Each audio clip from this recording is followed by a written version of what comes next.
intención era, créanme, la intención era el siguiente tema que Dios me dio, que probablemente, muy probablemente, en acuerdo con lo que he estado recibiendo de parte de Dios, sea o trate acerca de la iglesia, la gloriosa iglesia de Dios, ¿verdad? Lo vamos a ver yo creo que en 2 o 3 partes también. Es bien importante. Hemos visto partecitas de eso, pero ahora vamos a ver todo lo que constituye, lo que hace, lo que era, lo que no era, cuándo se hizo, la eclesía, ¿verdad? Todo eso lo vamos a ver en acuerdo con la palabra.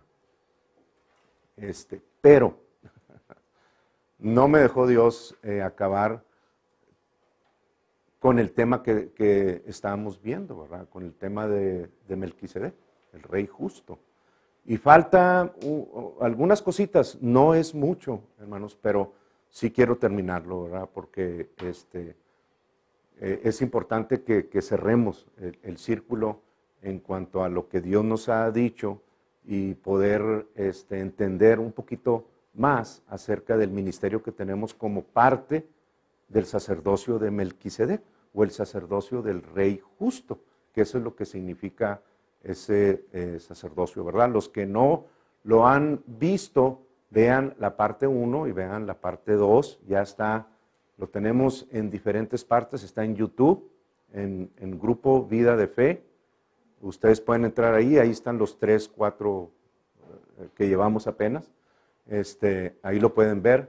Ya estoy mucho más cerca de terminar el sitio también, está un 75-80% terminado, me falta un poquito, ahí también van a estar las predicaciones, no se les olvide también los testimonios, que quiero que ustedes vengan y me digan, espero ver fila de espera para eso, y lo tenemos también en Facebook, en una página que se llama Grupo Vida de Fe, ahí también lo pueden ustedes ver, es gratis, no hay excusa para decir no sé eso, o sea, ya lo pueden ver y poquito a poquito lo hemos estado editando para que puedan ver ustedes también los versículos, las imágenes y todo eso, ¿verdad?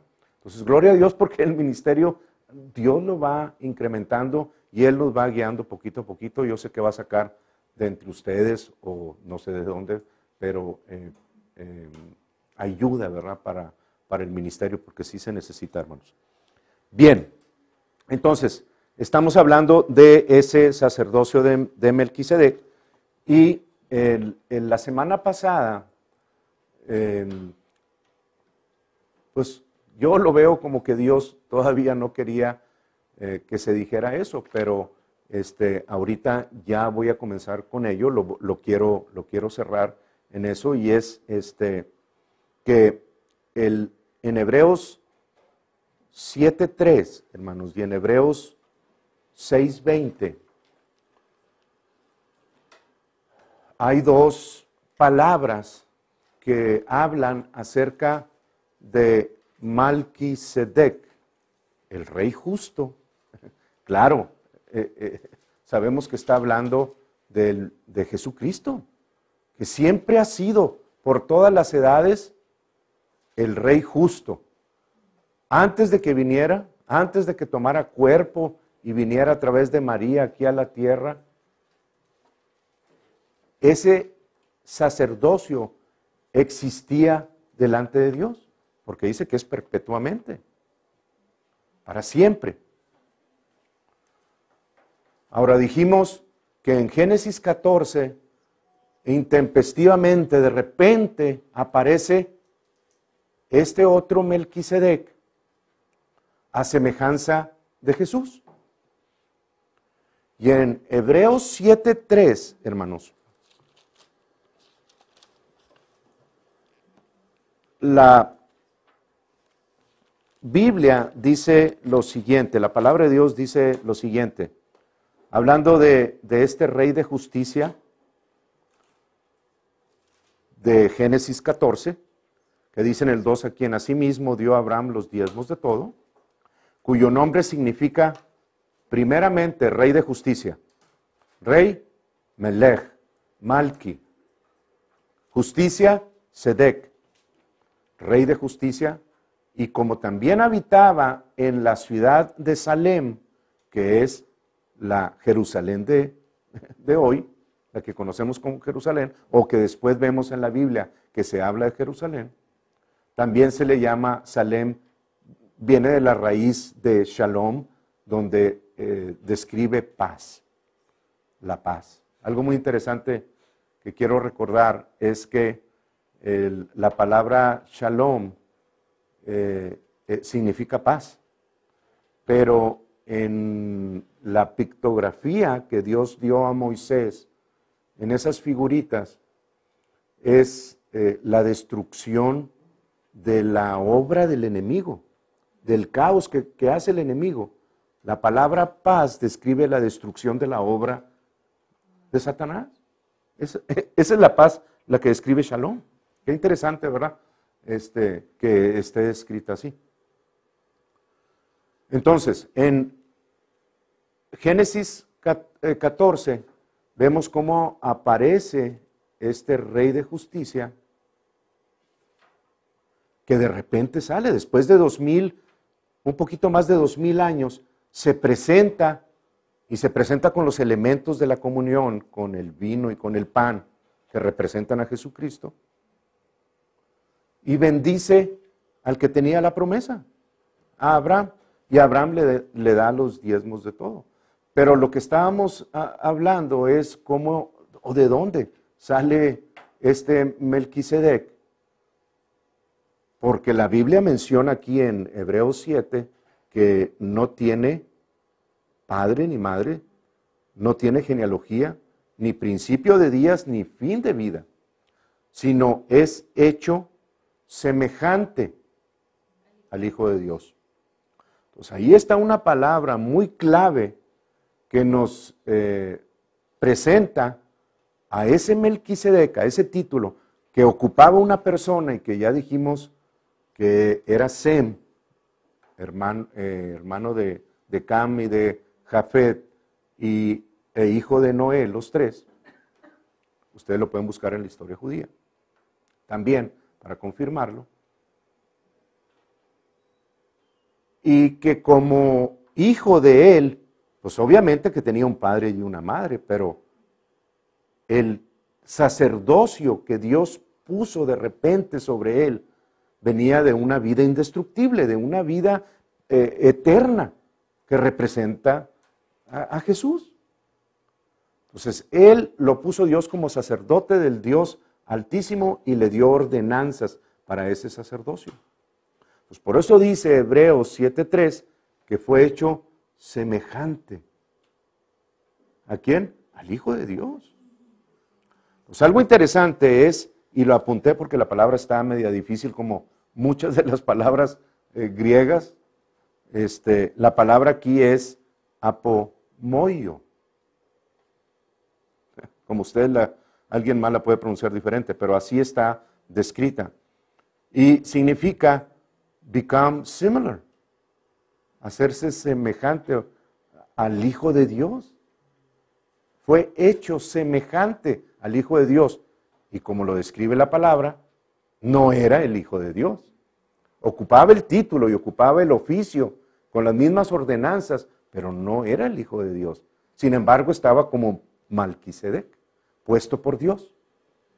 Ahora, también dijimos que es una secuencia fija, un arreglo regular, la palabra orden, como el orden de Leví, que venía de familias, cada sacerdote duraba tantos años, pero tenían que estarlo cambiando porque eran hombres mortales.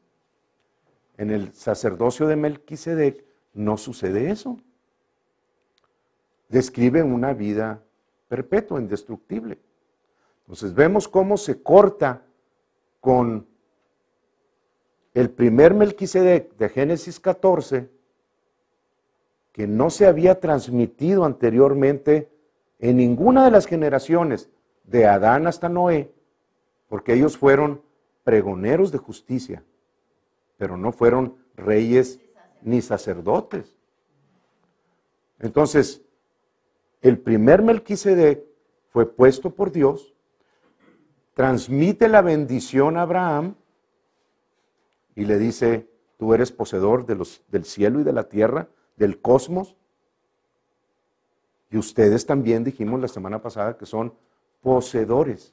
El futuro de ustedes que están en Cristo es parte de su gran herencia incorruptible que tenemos en Cristo Jesús, es ser heredero de más de 100 billones de galaxias, con todo lo que representa esa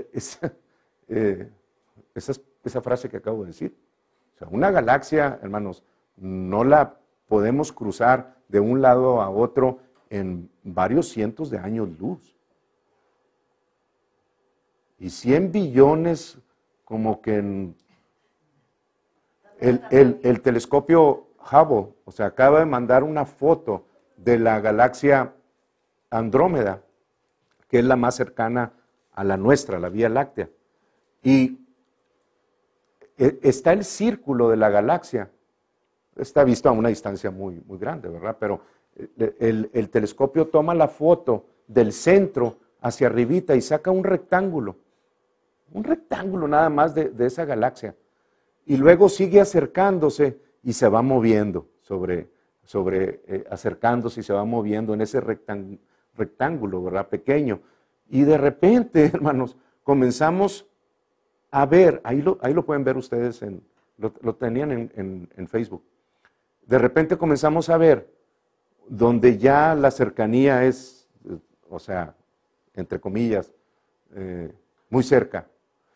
Se comienza a ver que el espacio que había ahora está tapizado como si estuvieran viendo la arena del mar.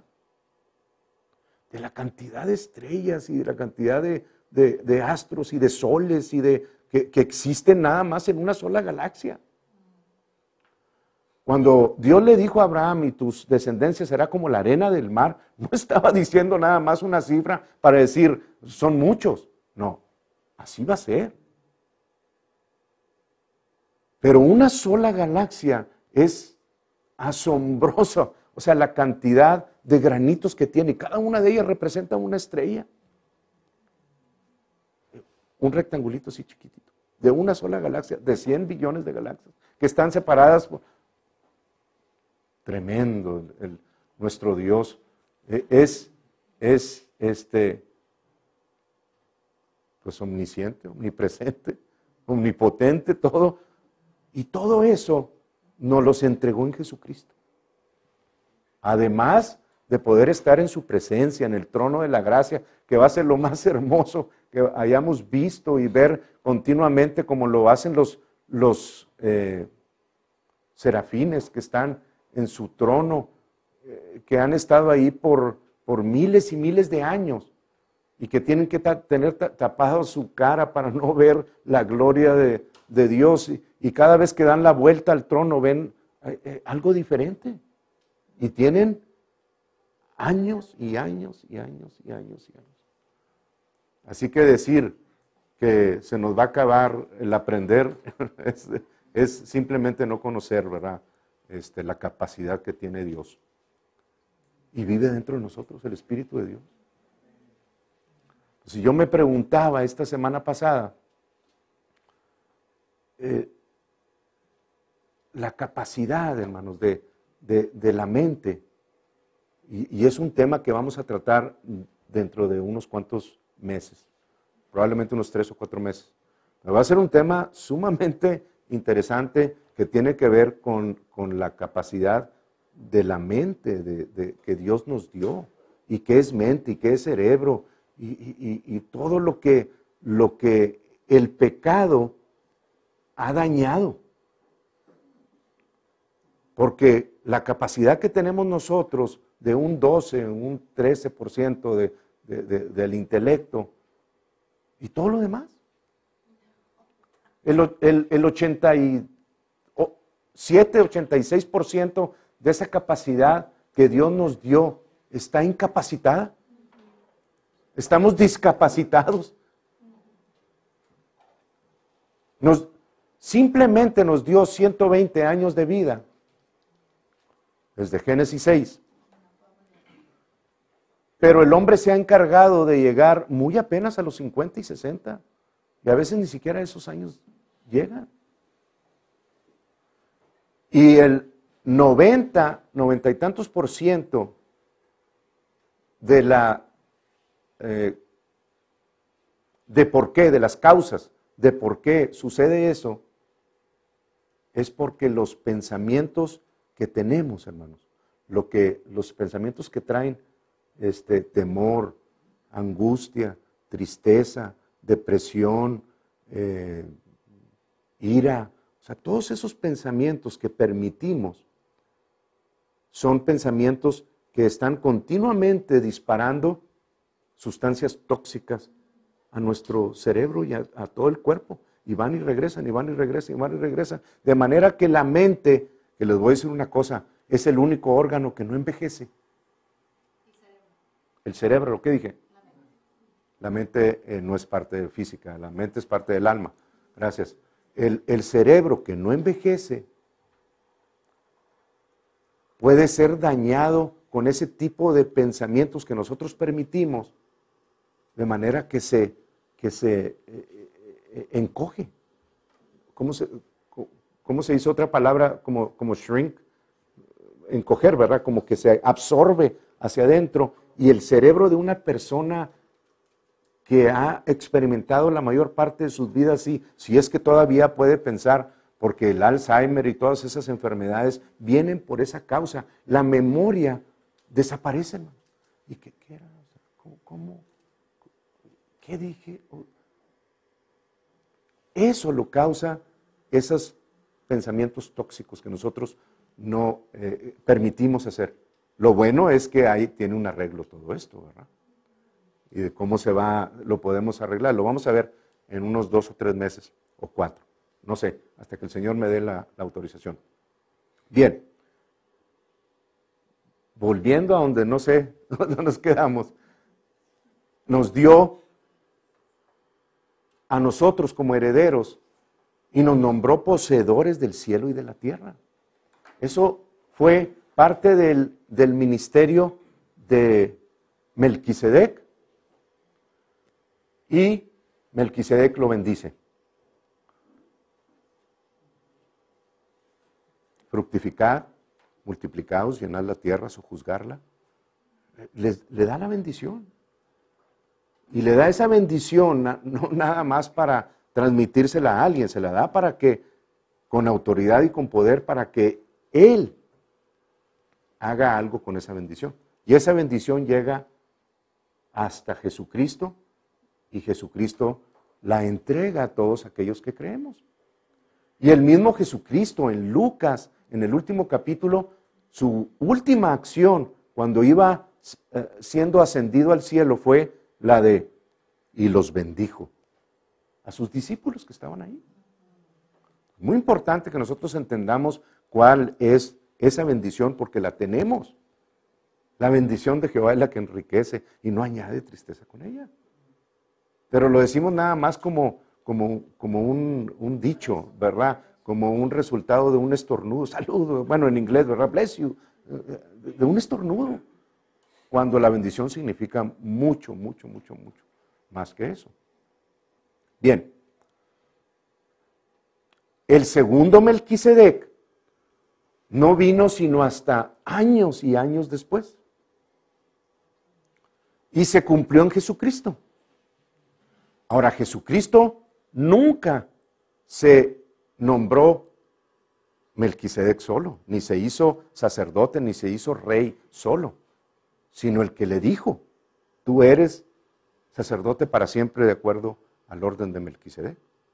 No obstante, Jesús fue rey por su linaje, que venía de la línea del rey David, de Judá. Juan el Bautista, que era realmente de la familia de Aarón, cuando lo bautizó, lo llama, Jesús le dice, deja así porque es necesario cumplir toda justicia.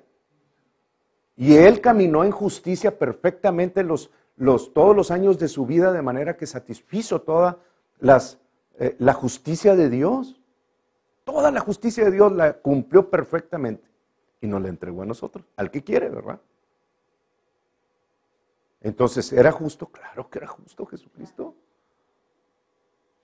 En todo lo que hablaba, en todo lo que decía, en toda su vida, en todo lo que estaba él viviendo, ¿verdad? Representaba un Melquisedec, un rey justo, sacerdote tenía por el lado de su mamá, porque era pariente de Elizabeth, y Elizabeth era de las hijas de Aarón.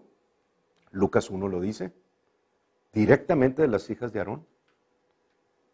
Entonces, por todos lados, él era más que lo que podíamos ellos entender o que podemos nosotros entender. Pero nunca dijo él, yo soy rey y sacerdote. Nunca se hizo él a sí mismo eso. Y quiero que lo lean ustedes directamente de la palabra. La palabra dice en Hebreos 5:5, es el primero.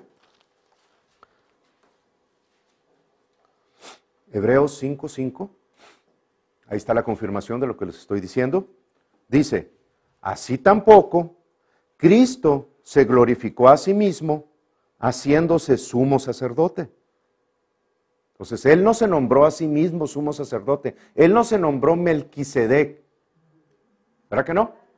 Sino el que le dijo, tú eres mi hijo, yo te he engendrado hoy, como también dice en otro lugar, tú eres sacerdote para siempre, según el orden de Melquisedec. Entonces, fue declarado por Dios sumo sacerdote. Dios lo volvió a poner. Pero no lo pone antes de la cruz, lo pone después de la resurrección.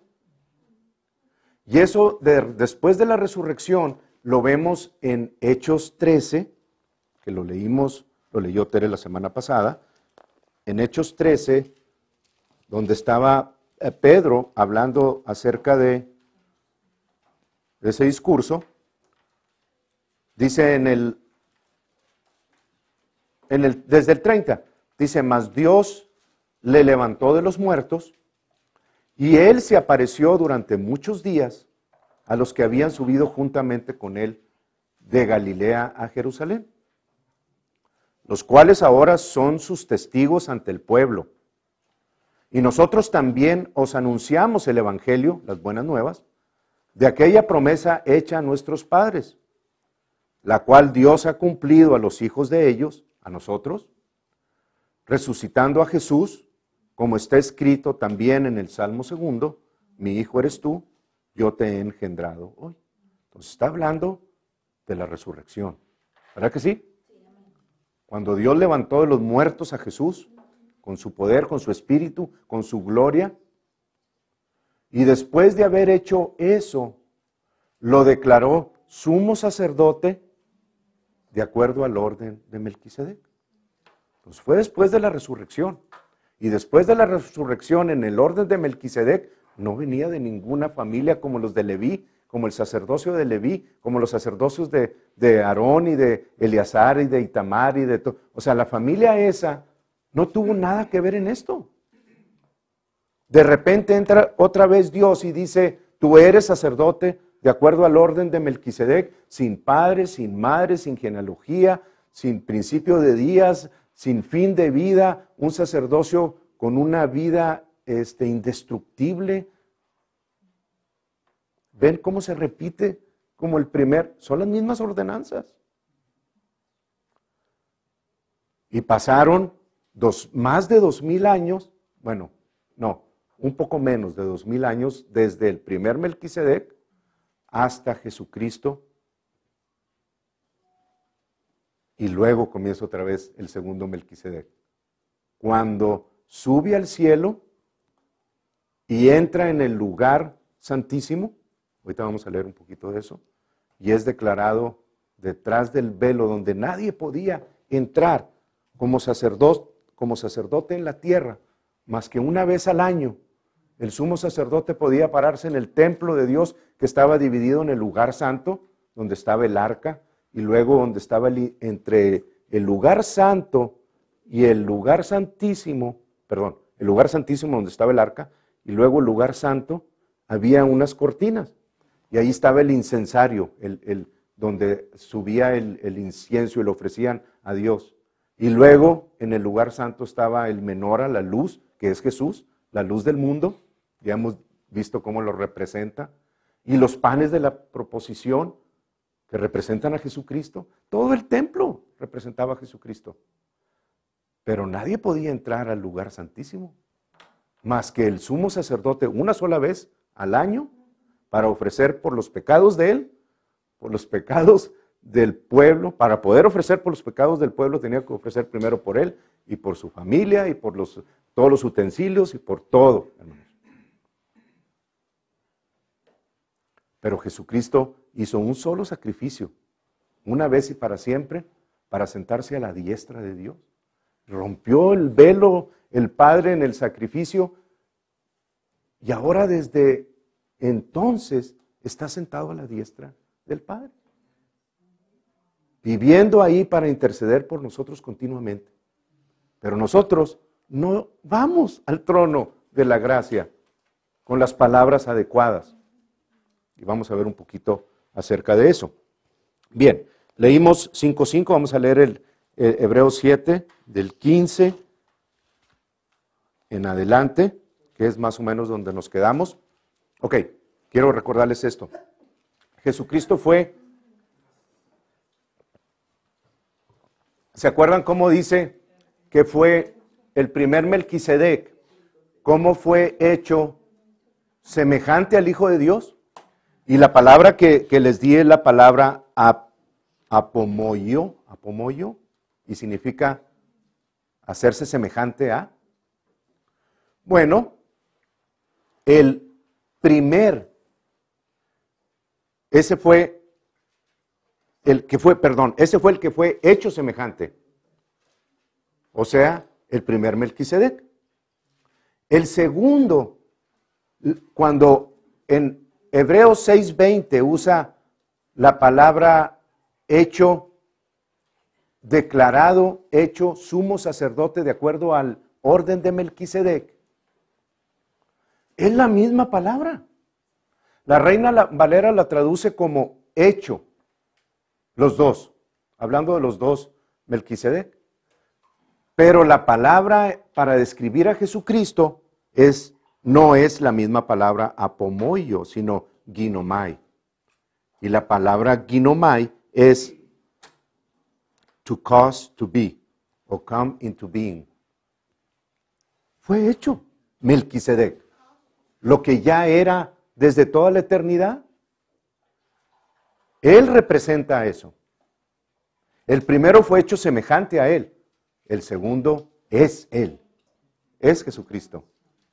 ¿Ok?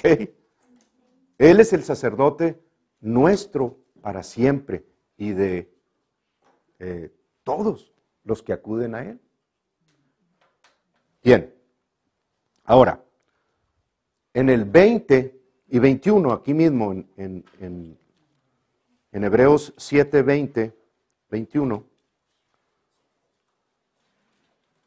dice, y esto, o sea, que fue declarado sumo sacerdote de acuerdo al orden de Melquisedec, dice, esto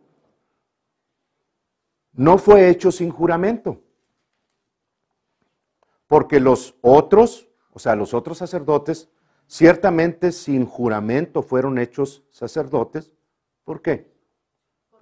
Porque venían heredando de las familias de Leví, venían heredando uno tras otro, no necesitaban ese juramento. Pero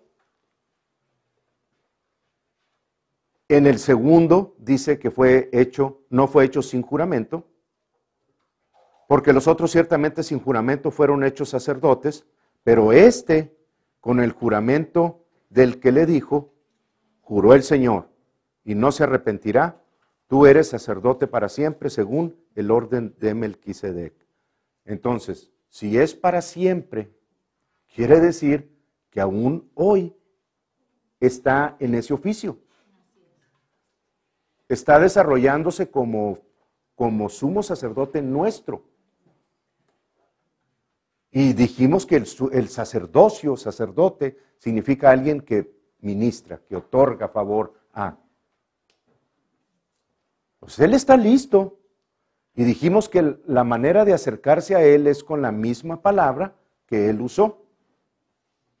Homologia, una misma palabra. Con esa nos podemos acercar y sabemos que podemos tener el favor de Dios a través de ese procedimiento, no con gritos, no con lloridos, no con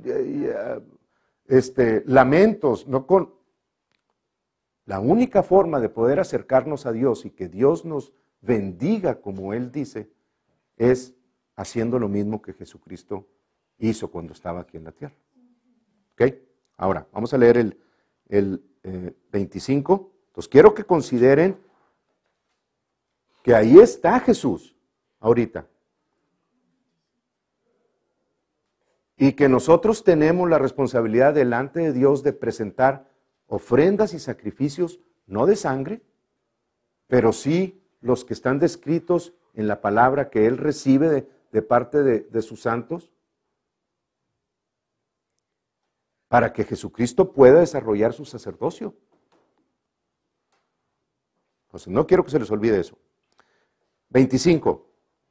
Por lo cual puede también salvar perpetuamente a los que por Él se acercan a Dios.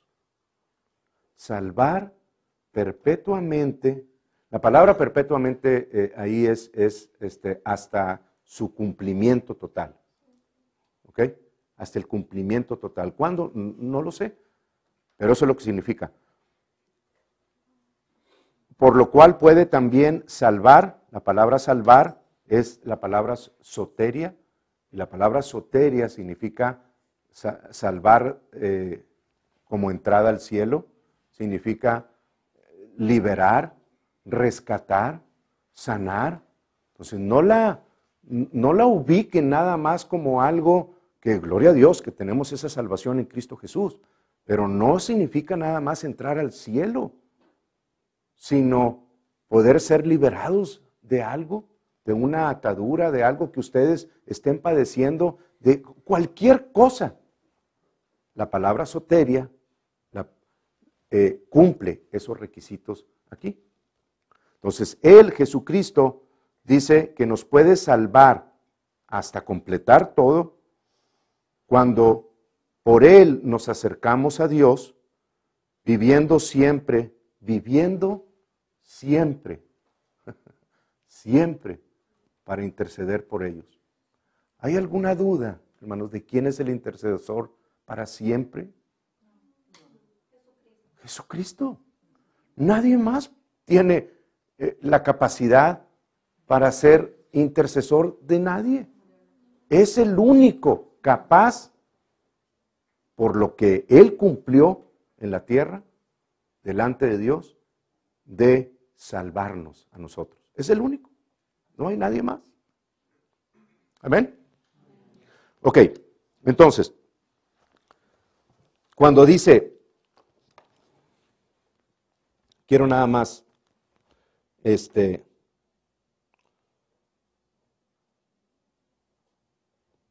cuando dice que puede salvar nuestras almas, hermanos,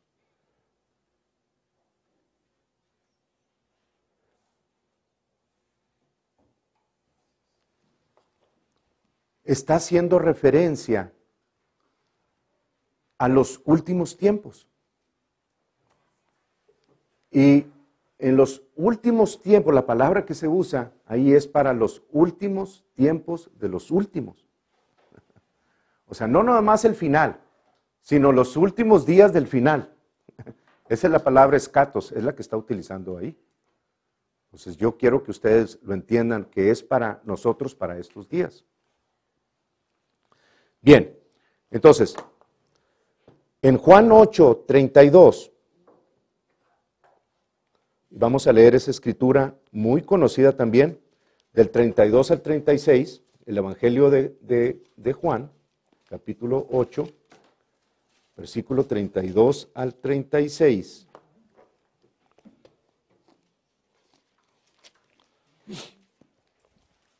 Estaba Y se los voy a leer porque vino palabra de Dios a mi vida hace 2 días, mientras estaba meditando en un jueguito que tengo. No estaba en la palabra. Siempre estoy pensando en la palabra, pero a veces me pongo a jugar un jueguito que tengo. Y mientras lo estaba jugando, vino palabra de Dios a mi vida. O sea, es muy fácil entender cuando Dios habla, porque estás meditando, estás hablando y de repente viene un pensamiento que pudiste haberle preguntado a Dios hace unos días, hace unos años, y Dios te contesta. A veces de esa forma, a veces a través de alguien más. Hay muchas formas, ¿verdad? Varias formas.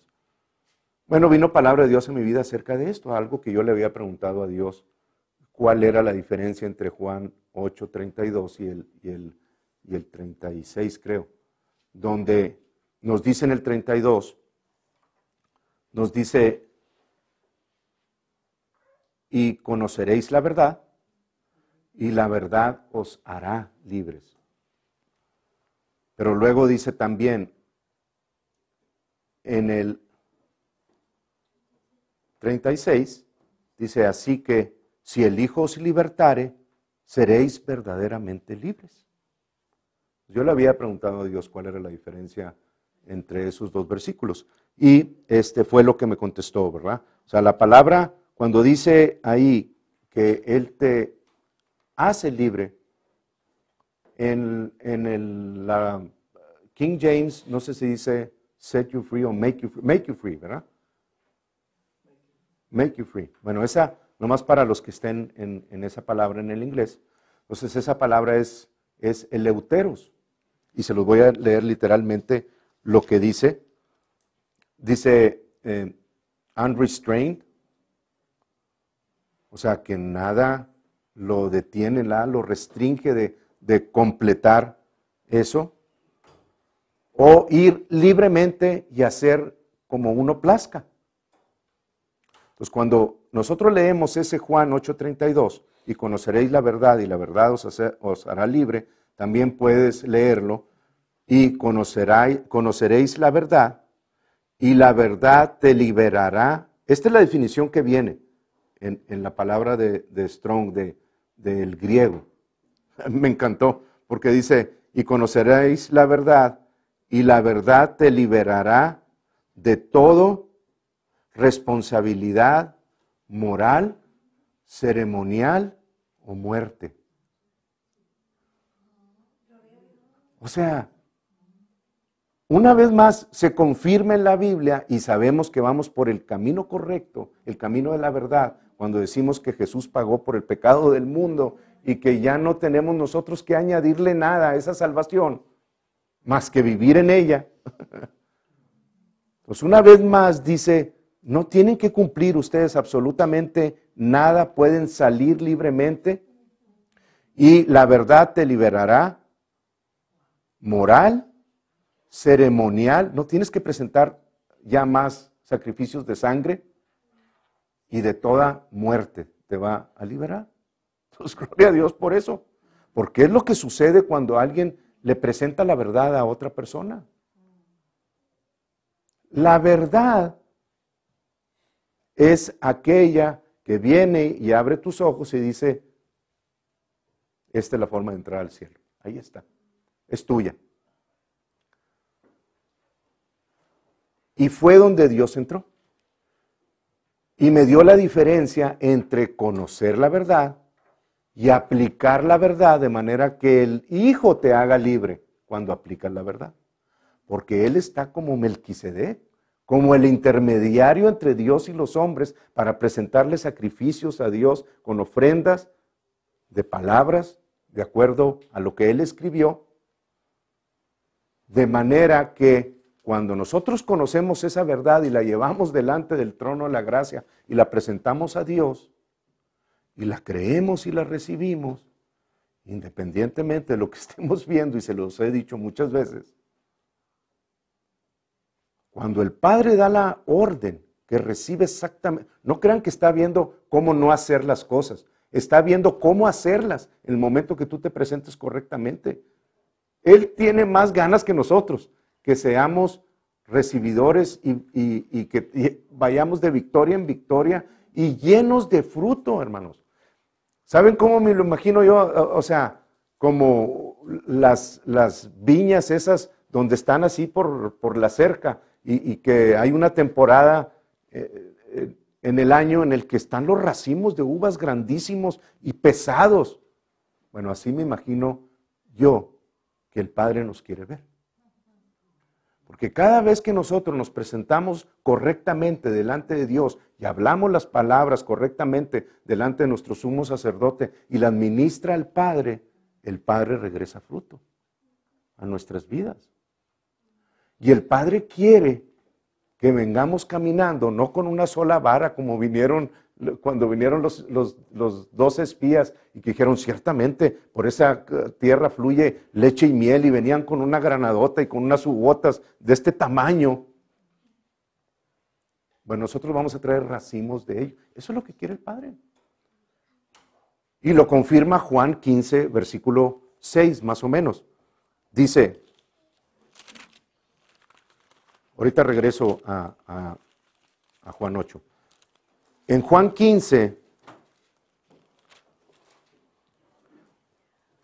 versículo 6 en adelante, amén, dice, el que en mí no permanece será echado fuera como pámpano y se secará,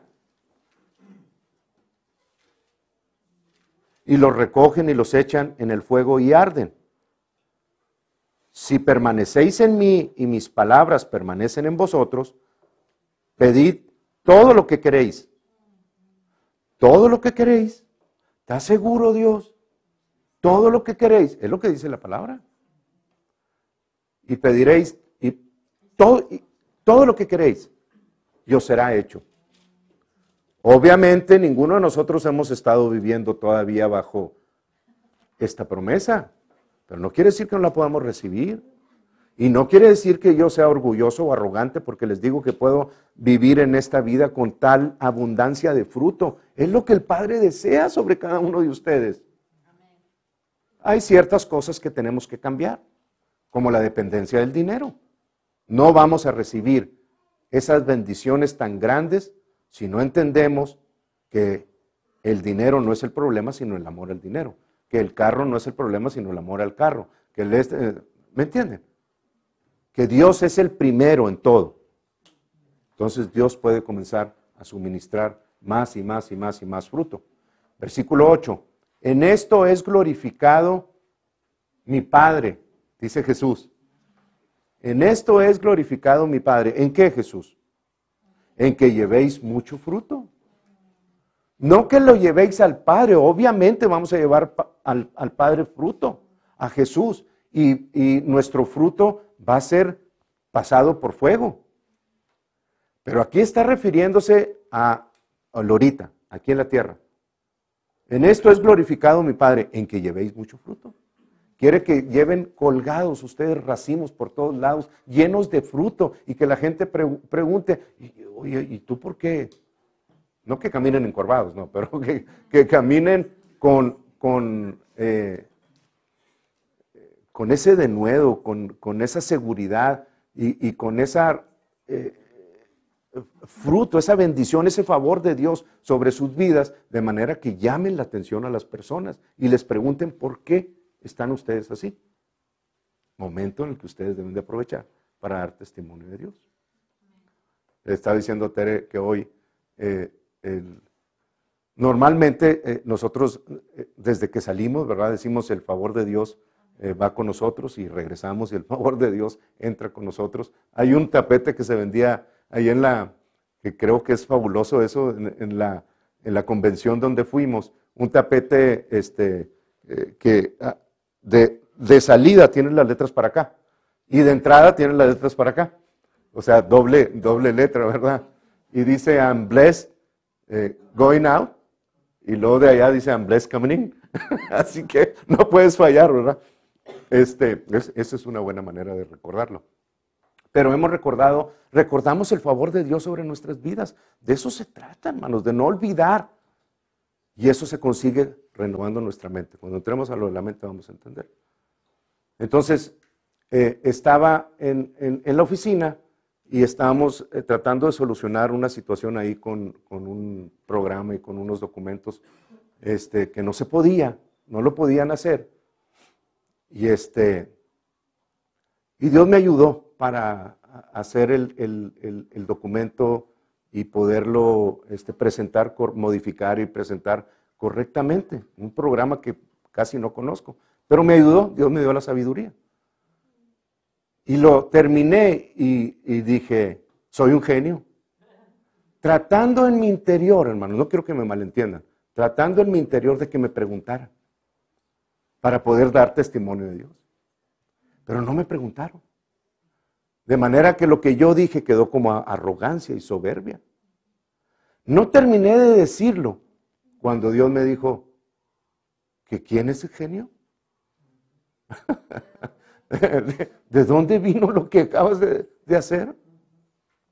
E inmediatamente corregí mi camino, ¿verdad? De manera que cuando presenté el documento, dije, thank you, Jesus. Así lo dije en inglés. Thank you, Jesus. Inmediatamente el que estaba en un lado me dijo, ¿qué dije? ¿De quién? ¿O qué?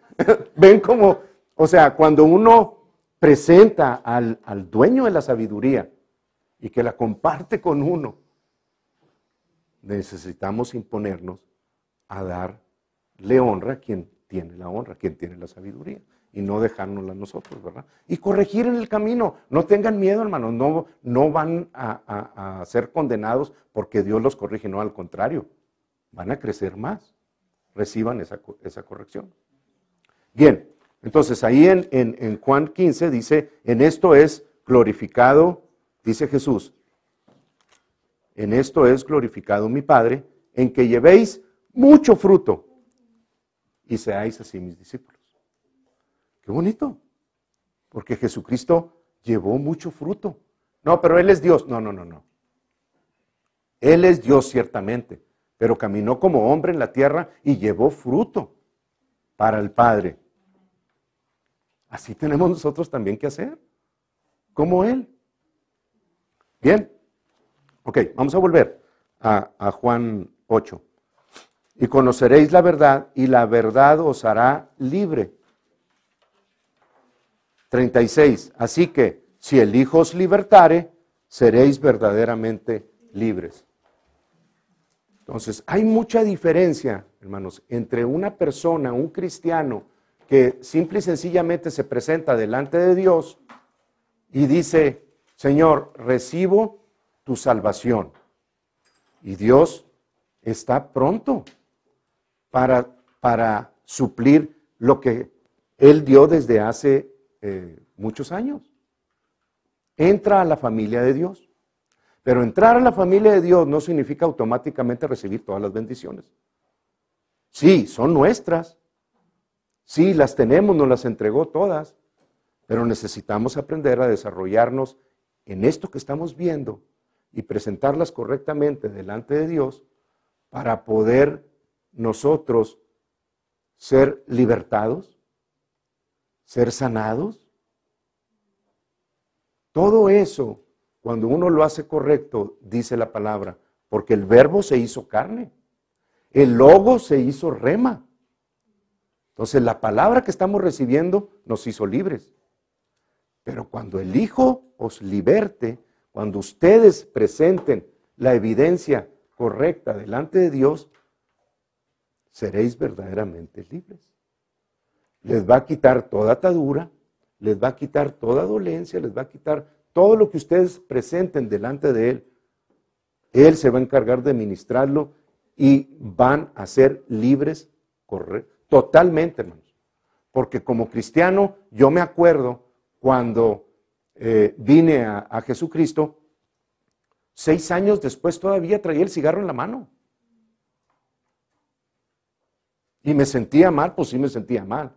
Y me apuntaban el dedo lo que tú quieras y yo no podía dejarlo y bueno, le lloraba a Dios, ¿por qué? Y esto y lo otro y nada, hermanos. Y tan sencillo. Cuando un hermano que conocía los principios de la palabra de Dios me dijo cómo presentarme delante de Dios, no tardaron 3 semanas en que vino el Hijo en un servicio y me libertó de esa atadura, que tenía 26 años, 6 de cristiano. Nunca más, ni siquiera tengo pequeños recuerdos, pero que haya quedado ahí unas ganas de esto. Cuando el Hijo os libertare, seréis verdaderamente libres. Y eso es parte de nuestra herencia cuando nos presentamos en el trono de la gracia. ¿Ok? Bueno, ya estamos por terminar. No era nada más un poquito lo que me faltaba. Sí, se nota, ¿verdad? Un poquito. Ok, Hebreos 8:5. ¿Ya lo vimos ese?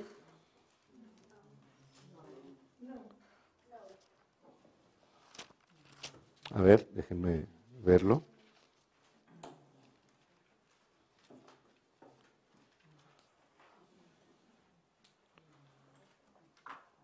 Ok, en Hebreos 8:5 dice, les voy a leer tres escrituras, porque es importante también tener en nuestra mente la imagen de ese tabernáculo en el cielo. Cuando Moisés hizo el tabernáculo aquí en la tierra, cuando bajó del monte Sinaí y Dios le dio la instrucción de cómo hacerlo, él lo tomó de una imagen que Dios le mostró en el monte Sinaí. Definitivamente Moisés estuvo en la presencia de Dios en ese tiempo. Vamos a Éxodo 25, Hebreos 8:5 también va a dar testimonio de esto, y Hebreos 9, 23 y 24. ¿Ok? Entonces, Éxodo 25, versículo 9, desde el 8 dice Dios, y harán un santuario para mí y habitaré en medio de ellos. Conforme a todo lo que yo te muestre, le dice a Moisés, el diseño del tabernáculo y el diseño de todos sus utensilios, así lo haréis.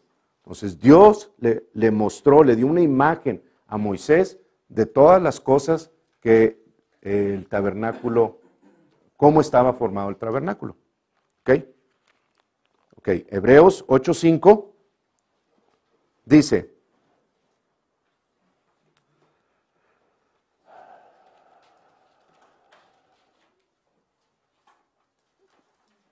bueno, les voy a leer desde el 4 para que sepan desde dónde venimos. Dice, así que si estuviese sobre la tierra, ni siquiera sería sacerdote, hablando de Jesús, habiendo aún sacerdotes que presentan las ofrendas según la ley, los cuales sirven a lo que es figura y sombra de las cosas celestiales, como se le advirtió a Moisés cuando iba a erigir el tabernáculo, diciéndole.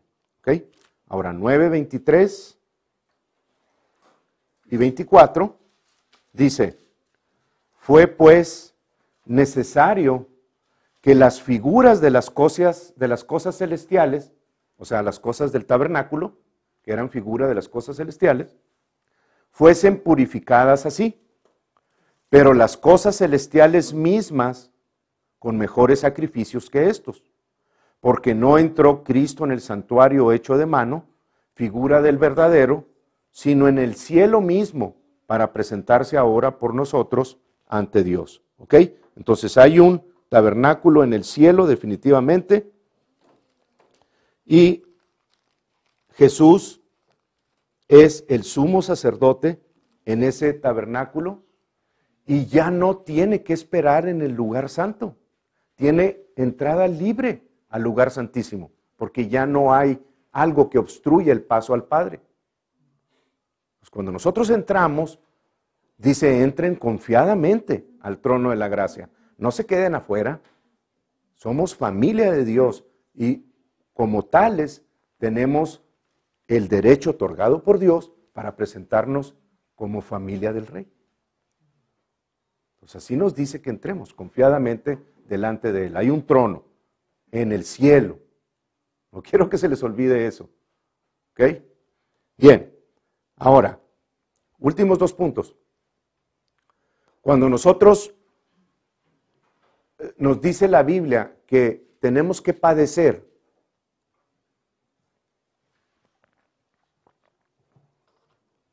por muchos años ya se ha malinterpretado que el padecimiento nuestro tiene que ser con pérdidas familiares, con padres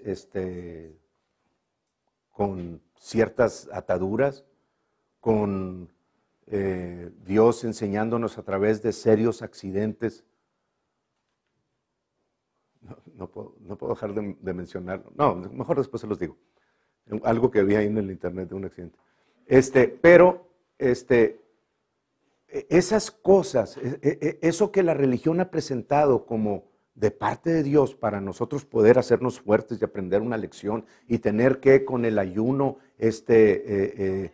tantos días para poder mover a Dios a misericordia. O sea, todo eso, hermanos, es religión. Yo no voy a mover a Dios a misericordia. Él es la misericordia, Él es la gracia. El que necesita someter la carne con el ayuno soy yo. El que necesita oír a Dios soy yo, porque Él siempre está hablando. Pero el sumo sacerdote ministra bendición, ministra salvación, ministra sanidad, ministra prosperidad, ministra de lo que Él está encargado como sumo sacerdote, ministra la bendición. Es Señor sobre la muerte, es Señor sobre el infierno, es Señor sobre la maldición. O sea, ya nada le puede hacer esas cosas porque Él ya venció.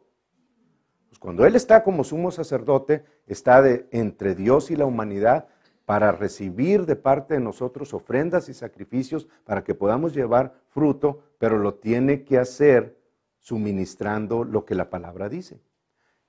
Y en ningún lugar en la Biblia vemos a los sumos sacerdotes, ni del antiguo pacto ni del nuevo, suministrar mal al pueblo, suministrar muerte, hacer sacrificios para traer unas consecuencias sobre el pueblo o sobre los hijos.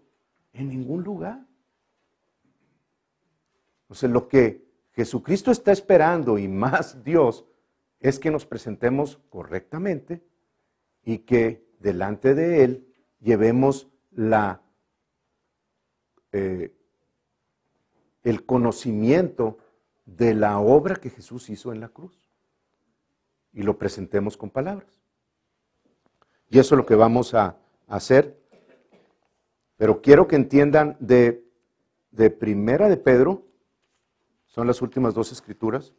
Primera de Pedro, capítulo 2,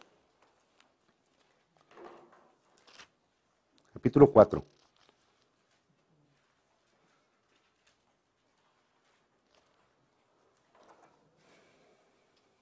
Y les voy a leer 3 parrafitos. ¿Qué horas son? Temprano, ¿verdad? Ok, no tengo tiempo. Les voy a leer 3 parrafitos exactamente así como los puse hace ya varios años. Pero Primera de Pedro, capítulo 4, versículo 1, primero que todo, dice, puesto que Cristo ha padecido por nosotros en la carne, vosotros también armaos del mismo pensamiento. Y de ahí vienen todas estas desviaciones, que ven a gente crucificándose en la Pascua, tratando de recibir favor de Dios o perdón de Dios.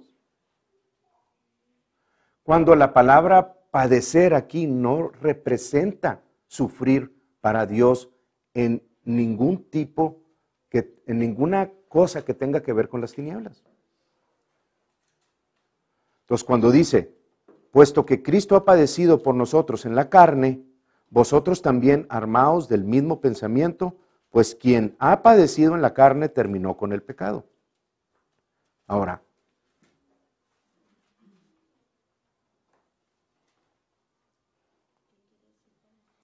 el versículo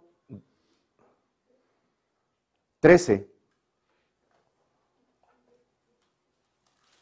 dice, bueno, desde el 12 dice, amaos, no os sorprendáis del fuego de prueba que os ha sobrevenido, como si alguna cosa extraña os aconteciese, sino gozaos por cuanto sois participantes.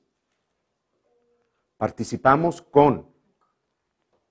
de los padecimientos de Cristo, para que también en la revelación de su gloria os gocéis con gran alegría.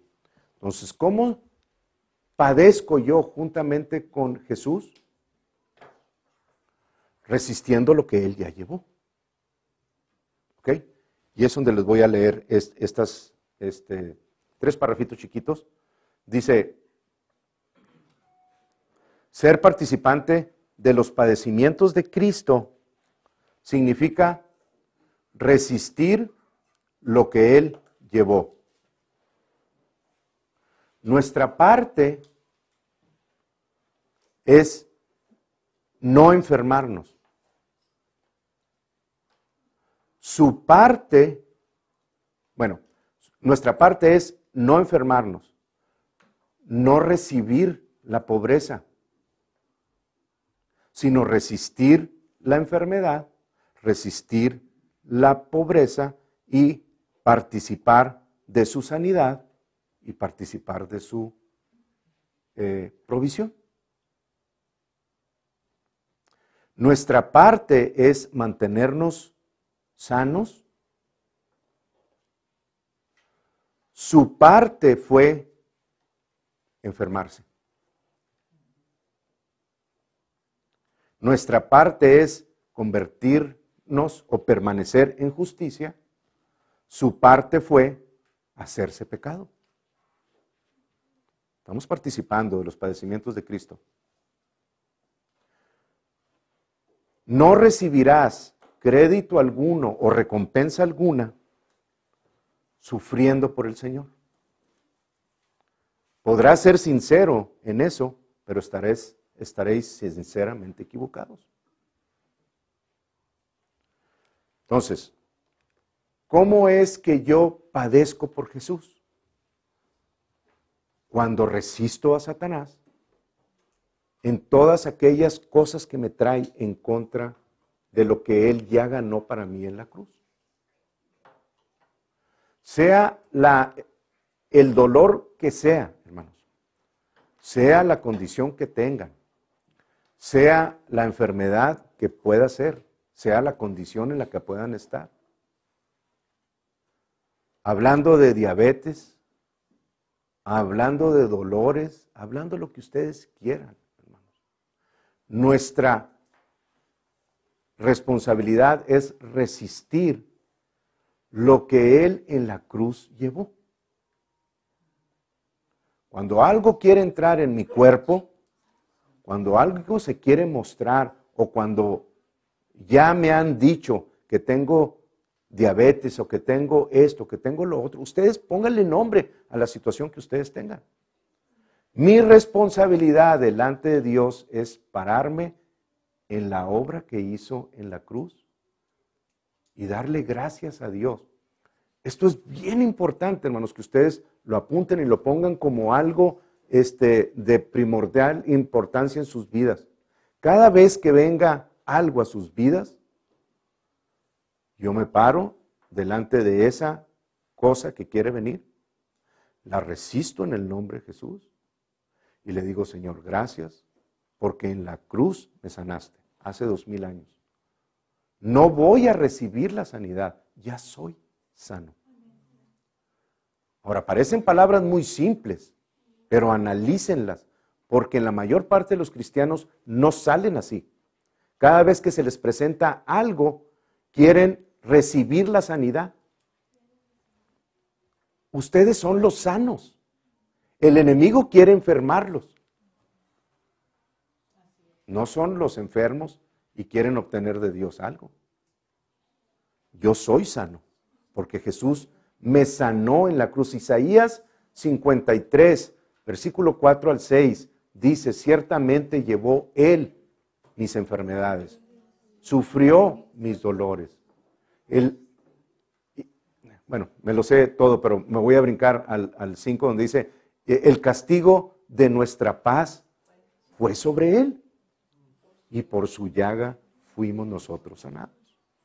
Entonces, si Él llevó mis enfermedades, cuando una enfermedad se quiera presentar o cualquier condición contraria a la vida zoe de Dios, a la vida que Dios nos dio en Jesucristo, cualquier condición contraria, yo le digo a esa, le hablo a esa condición y le digo, Jesús me sanó hace 2000 años. Por sus llagas fui sanado, por lo tanto, soy sano.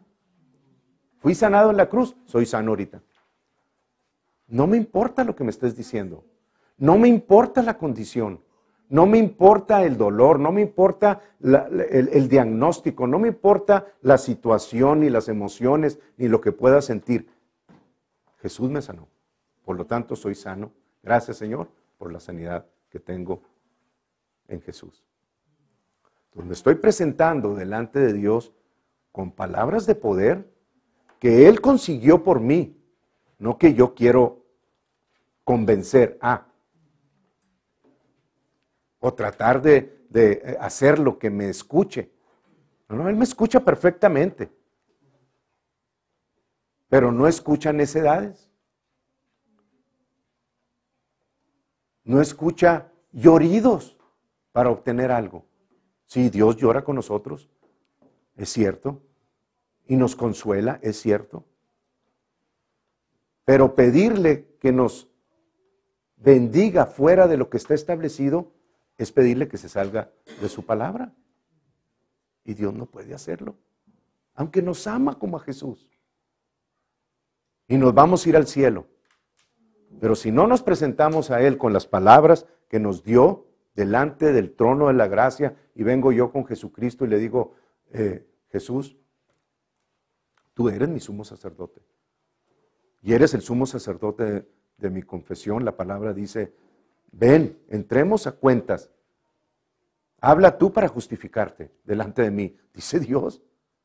Eso lo dice en Isaías. Habla tú para justificarte. Pues ¿cómo me voy a justificar delante de Dios? Señor, ¿por qué me tienes así, tan fregado y tan pobre y tan enfermo? ¿Por qué, Señor? Yo quiero que... ¿En qué forma me estoy justificando? Pero si yo vengo y le digo, Señor, Padre, gracias por lo que Jesús hizo en la cruz. Y no se me olvida que Él es Señor sobre todas estas cosas. Y que Él es mi sumo sacerdote. Y como tal, Señor, te vengo a dar las gracias, porque no tengo que ir a convencer a nadie, ni tengo que rogarte, sino tengo que darte las gracias por lo que tú hiciste por mí. Gracias por mi sanidad. Te lo agradezco, Señor. Tu palabra dice, Jesús llevó mis enfermedades, sufrió mis dolores. Le estamos recordando, no que se le olvide, pero la palabra dice, ven y pongámonos a cuentas, habla tú para justificarte. Pues le estoy trayendo a Él las bendiciones y le estoy dando gracias por lo que hizo por mí y cómo el mal no puede permanecer porque fue vencido en el infierno y cómo Jesús depositó ahí todas las maldiciones. Yo no tengo que llevar nada. Y con autoridad me puedo parar delante de la maldición y decirle, tú no tienes autoridad en mi vida. Uno mayor que tú vive en mí. Pues cuando yo le doy gracias a Dios y le digo, Señor, gracias, porque sí, o sea, es cierto que he fallado, que he flaqueado, pero esas cosas, Señor, yo las presento delante de ti, te pido perdón y yo sé que tú eres fiel y justo para perdonar esas debilidades, esos tropiezos y limpiarme de toda maldad, Señor. Lo dejo allá, pero aquí estoy por Jesús. No es por lo que haya hecho o lo que pueda hacer, es por la obra de Jesús. Y Jesús me sanó. Gracias, Padre, por esa provisión. Recibo tu misericordia y recibo tu gracia en este trono, en el nombre de Jesucristo. Y se ponen a alabar a Dios y darle gracias por su favor. Eso, hermanos, es sumamente agradable al Padre. Y es la forma en la que ustedes van a recibir continuamente lo que Dios ya les concedió. Entonces, busquen en la Biblia todas esas promesas. Cuando encuentren una que están necesitando, tómenla. Si es necesario, presenten los elementos de la comunión en la mesa y véanse en el trono recibiendo eso de las manos de Jesús. Esa es la voluntad de Dios. Eso es lo que Él quiere. Y sobre todo en estos tiempos, hermano, que está el mal incrementando así, pero también la iglesia está incrementando así. El mal va para abajo, la iglesia va para arriba. Y esto se va a poner, como dicen, color de hormiga, pero antes de que eso suceda, la iglesia ya fue juzgada. Eso es lo que dice la palabra. Es necesario que la iglesia entre primero por los juicios de Dios. Bueno, es lo que estamos haciendo cuando nos juzgamos y presentamos esto delante del trono de la gracia. Gracias, Padre. Estamos incrementando y va a ser de repente un paso más y va a venir el arpazo y vámonos. Y las tinieblas sobre la tierra van a ser como nunca antes. Si ahorita creen que está mal, cuando venga ese periodo va a ser algo que gracias a Dios nos ha dado la forma de escapar de eso, ¿verdad? Amén. Gloria a Dios. Vamos a cerrar los ojos y vamos a presentarnos delante del trono de la gracia. Cada quien presente su necesidad y manténgase firme, hermanos. No se muevan. Una vez que ustedes sepan la promesa de Dios, no se muevan en agradecimiento delante del Padre y de nuestro Señor Jesucristo, dándole gracias por eso que ya hizo Él en la cruz. No se muevan de esa posición.